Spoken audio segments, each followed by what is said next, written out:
დღეს ჩინეთში მთავრობა ყველაზე დიდ გამოწვევას არც იარაღი და არც ქუჩის პროტესტი არ წარმოადგენს. მათთვის უფრო საშიშია მთელი თაობა ახალგაზრდებისა, რომლებიც ნელ-ნელა კარგავენ ინტერესს სისტემის მიმართ. 2026 წელს GitHub-ზე ატვირთული უბრალო ფაილი მოულოდნელად ვირუსულად გავრცელდა ჩინურ ინტერნეტში. ის რამდენიმე დღეში გავრცელდა ტექსტსფეროს თანამშრომლებსა და ახალგაზრდა პროფესიონალებში. ამასთან ერთად მილიონობით ნახვა დააგროვეს ვიდეოებმა, რომლებიც ჩინეთში დაღლილობას, გადაღლილობასა და ცხოვრების სირთულეებს ეხებოდა. მაგრამ იმის გასაგებად, თუ რატო ჰქონდა ამას ესეთი ძლიერი გავლენა, საჭიროა დაუბრუნდეთ იმას, თუ როგორ შეიცვალა ჩინელი ახალგაზრდების ცხოვრება ბოლო წლებში. სალამ დავიწყეთ გთხოვთ, ეს ვიდეო მოიწონოთ და არხი გამოიწეროთ. ეს ჩვენთვის, კონტენტ კრეატორებისთვის ძალიან მნიშვნელოვანია. მადლობთ და ახლა დავიწყოთ. რამდენიმე ათწლეულის განმავლობაში ჩინეთის ეკონომიკა სწრაფად იზრდებოდა. ბევრმა ოჯახმა შეძლო სიღარიბიდან ამოსვლა. სამუშაო ადგილები გაიზარდა და საშუალო კლასი გაფართოვდა.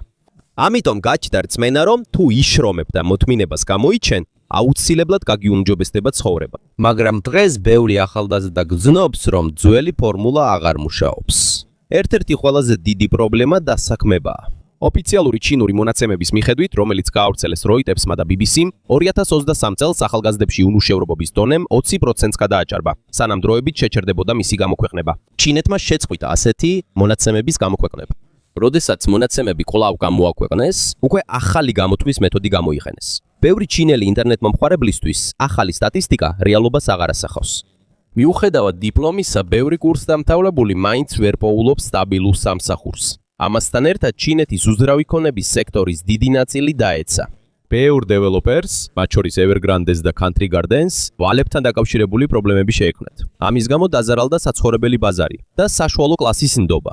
და ეს ჩინეთისთვის ძალიან მნიშვნელოვანია. მათი კულტურის გამო სახლის ფლობა განსაკუთრებულად მნიშვნელოვანია. ბევრი ოჯახისათვის ეს სტაბილურობისა და ფინანსური წარმატების სიმბოლოა. მაგრამ როცა უძრავი ქონების ფასები იზრდება და ეკონომიკა ნელდება, ბევრი ახალგაზრდა კარდავს იმედს, რომ შეძლებს იმ ცხოვრების მიღწევას, რაც მათ მშობლებს ჰქონდათ. აქ პოპულარული გახდა ეგრეთ წოდებული lying flat movement, ანუ ტანგპინგი.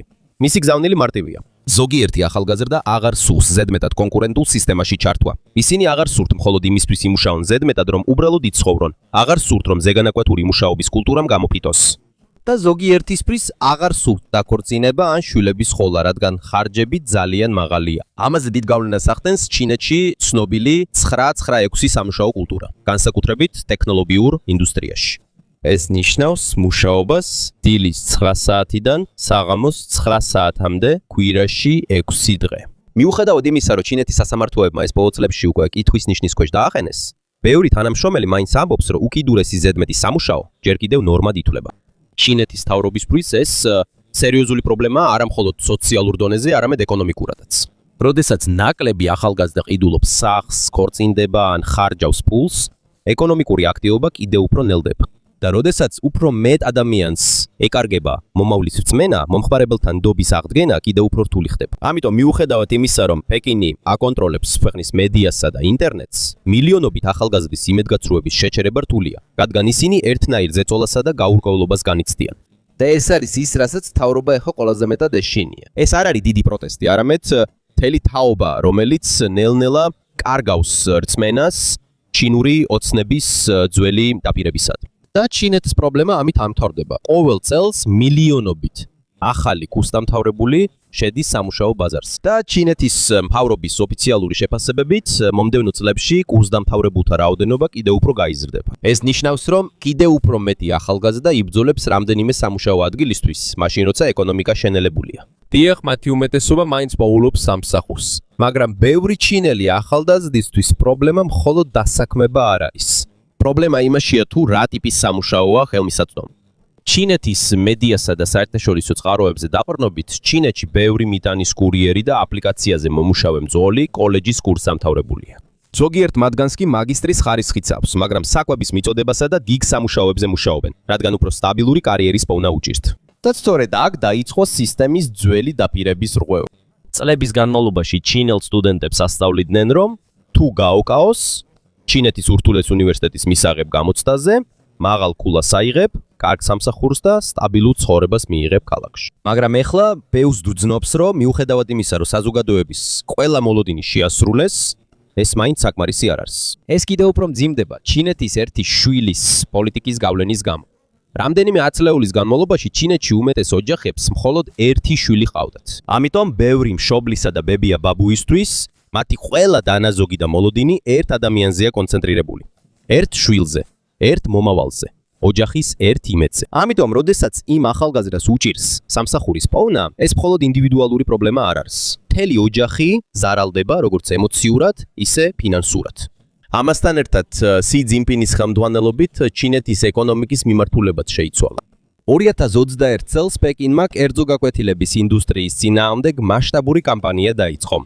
Reutersისა და Associated Press-ის მიხედვით, ჩინეთის მთავრობამ ამ პოლიტიკას ორმაგი შემცირება უწოდა, რომლის მიზანიც იყო აკადემიური წნეხისა და მშობლების ხარჯების შემცირება. მაგრამ იმის გამო, რომ ჩინეთში გაკვეთილების ინდუსტრია ძალიან დიდი იყო, უამრავი კომპანია დაიხურა და ათასობით თანამშრომელი უმუშევარი დარჩა. მთავრობისთვის ეს სოციალური რეფორმა იყო, მაგრამ ბევრი მუშაკისა და ახლად კურსდამთავრებულისთვის ეს კარიერული შესაძლებლობების მოულოდნელი დაკარგვა იყო. და როცა ახალგაზრდებში იმედგაცრუება იზრდებოდა, დადგა ყველაზე მძიმე ეტაპი, ნულოვანი კოვიდის ჩაკეტვები 2022 წელს. იმ დროს, როცა მსოფლიოს უმეტესობა ხელახლა იხსნებოდა, ჩინეთში კოვიდის შეზღუდვები კვლავ ძალიან მკაცრი დარჩა. ამ ყველაფრის ეპიცენტრი იყო შანხაი, ქვეყნის ერთ-ერთი ყველაზე მდიდარი ქალაქი. 2022 წელს მისი 20 მილიონზე მეტი მცხოვრები რამდენიმე კვირის განმავლობაში მკაცრ ლოკდაუნში მოაქციეს.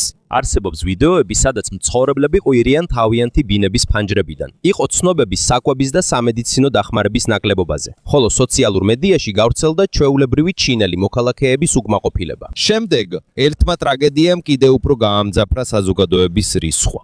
2022 წლის ნოემბერში ურუმჩიში, სინძიანგში გაჩენილმა ხანძარმა ჩინეთის ხელისუფლების ინფორმაციით 10 ადამიანის სიცოცხლე იმსხვერპლა.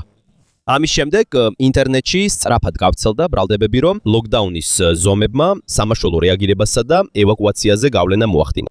ონლაინ გავრცელებული ყველა მტკიცება დამოუკიდებლად არ დადასტურებულა, თუმცა სწორედ ამ ინციდენტმა გამოიწვია ფართომასშტაბიანი უკმაყოფილება პეკინის ნულოვანი კოვიდის პოლიტიკის მიმართ. შემდეგ მოულოდნელად სხვადასხვა ქალაქში დაიწყო პროტესტები, რაც ჩინეთში ძალიან იშვიათია. და ბევრი ახალგაზრდისთვის სწორედ მაშინ შეიცვალა საბოლოოდ მთელი თაობის განწყობა. უბრალოდ დაცოლიდან ეს ხედვა უფრო ბნელად გადაიქცა. თითქოს ამბობდნენ, თუ ამ სისტემაში ვერაფერს მივაღწევთ, რატო უნდა გავყვეთ ამ ყველაფერს? 2022 წლის ბოლოს ჩინეთში რაღაც მოხდა, რაც დიდი ხანია არ უნახავთ. ათასობით ადამიანი გამოვიდა ქუჩებში შანხაიში. პეკინში, უხანში, ჩენგდუში და სხვა ქალაქებში ხალხი გამოვიდა მთავრობის მკაცრი ნულოვანი კოვიდის ლოკდაუნების წინააღმდეგ საპროტესტოდ. Reutersის, Associated Press-სა და BBC-ის მიხედვით, ეს ჩინეთში ბოლო მრავალი წლის განმავლობაში ყველაზე მასშტაბურ საჯარო პროტესტებს შორისაა. ჩინეთის კომუნისტური პარტიისთვის ეს საკითხი უკიდურესად სენსიტიურია. ჩინეთში მასშტაბური საპროტესტო აქციები ძალიან იშვიათია, განსაკუთრებით მაშინ, როცა ისინი პირდაპირ ეჭქვეშ აყენებენ ეროვნულ ხელმძღვანელობას. ინტერნეტში გავრცელებულ რამდენიმე ვიდეოში დემონსტრანტები ყვიროდნენ ლოკდაუნის პოლიტიკის წინააღმდეგ. ასევე იყო რამდენიმე შემთხვევა, როცა პირდაპირ აკრიტიკებდნენ ჩინეთის კომუნისტურ პარტიას და სი ძინპინს. სწორედ აქ დაიწყო გამოჩენა ეგრეთ წოდებული თეთრი ფურცლის პროტესტის სიმბოლო. რადგან ჩინეთში საჯარო პროტესტის მრავალი ფორმა აკრძალულია, მომიტინგეები ხელში ცარიელ თეთრ ფურცელს იჭერდნენ. არაფერი ეწერა, მაგრამ მესიჯი ნათელი იყო. თითქოს ამბობდნენ, რომ მაშინაც კი თუ ლაპარაკი აკრძალულია, ყველას ესმის რას ცდილობენ თქვა.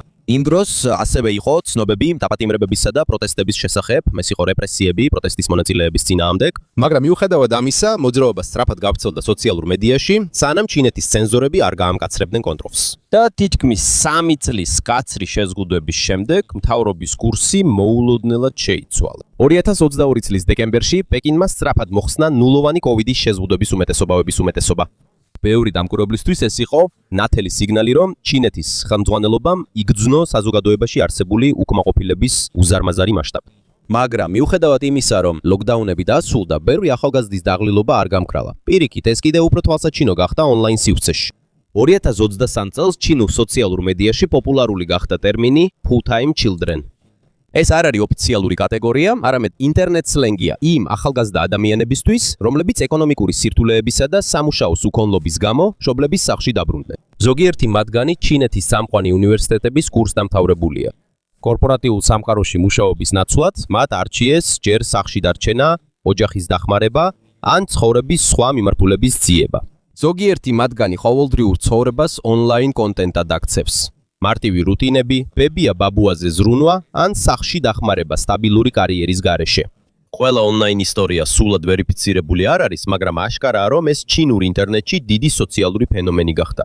2024 და 2025 წლებში კიდევ ერთი ტერმინი გახდა ვირუსული. ჩინეთის ზედთაობის წრეებში ვირთხის ხალხი. ეს არის სლენგი იმ ახალგაზრდებისთვის, რომლებიც იმდენად მოწყვეტილნი არიან საზოგადოების ნორმალურ რუტინას, გვიანი ღვიძებენ, თითქმის არ გადიან გარეთ, არაქვთ მოტივაცია მუშაობისთვის და თავს არიდებენ საზოგადოების ზეწოლას.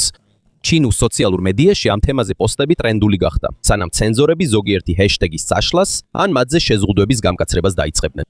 მაგრამ როგორც სხვა ონლაინ ტრენდები, ჩინეთში ესეც სწრაფად ბრუნდება სხვა მართწერით ან სახელის ახალი ვარიანტით.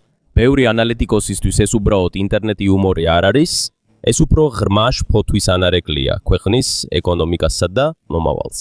როდესაც უფრო მეტ ახალგაზრდას ეკარგება მოტივაცია, მომხმარებელთა ხარჯვა და ეკონომიკური ნდობაც უფრო სუსტდება. და როდესაც ეკონომიკა სუსტდება, ახალ უზდამფავრებულებს კიდევ უფრო უჭირთ შესაძლებლობების პოვნა.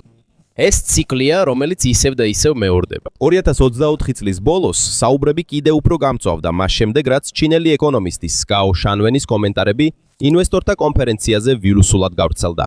საერთაშორისო მედიის ცნობით, მან განაცხადა, რომ ჩინეთის რეალური ეკონომიკური ზრდა შეიძლება უფრო დაბალი იყოს, ვიდრე ოფიციალური მონაცემები, რომელსაც მთავრობა აქვეყნებს.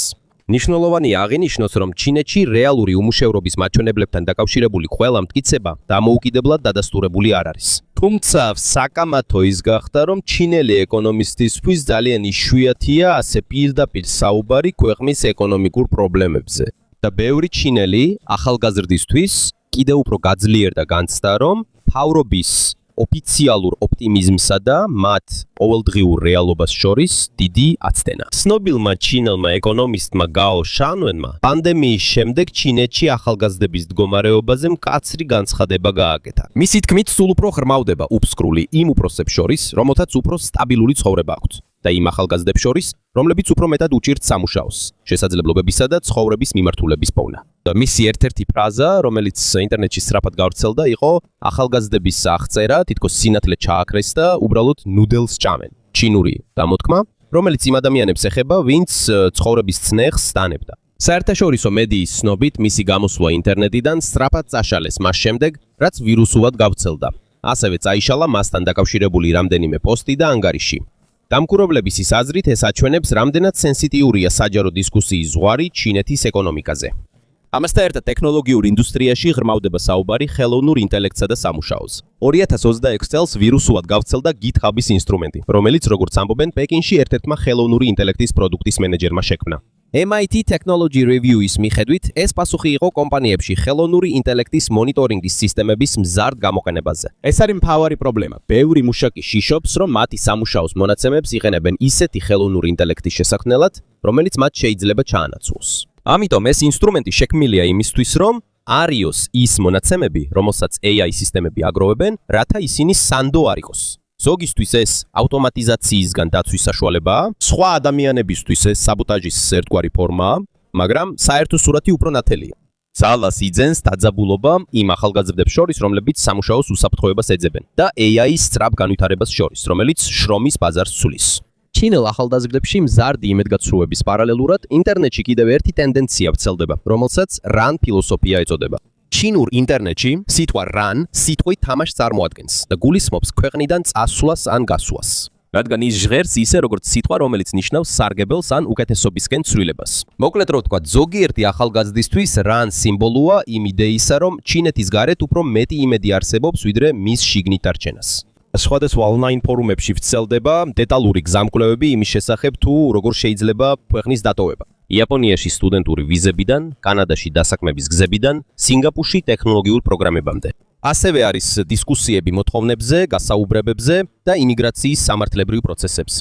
აქ ასევე შედის პრაქტიკული საუბრები, როგორიცაა ფულის გადარიცხვა. ფულის გადატანა სხვა ქვეყანაში უფრო გამკაცრებულია, ჩინეთში კაპიტალის კონტროლის წესების გამო. პოლიტიკის ანგარიშების მიხედვით არსებობს შეზღუდვები და მონიტორინგი საზღვარგარეთული გადარიცხვებისთვის, რათა თავიდან აიცილონ კაპიტალის გადინება.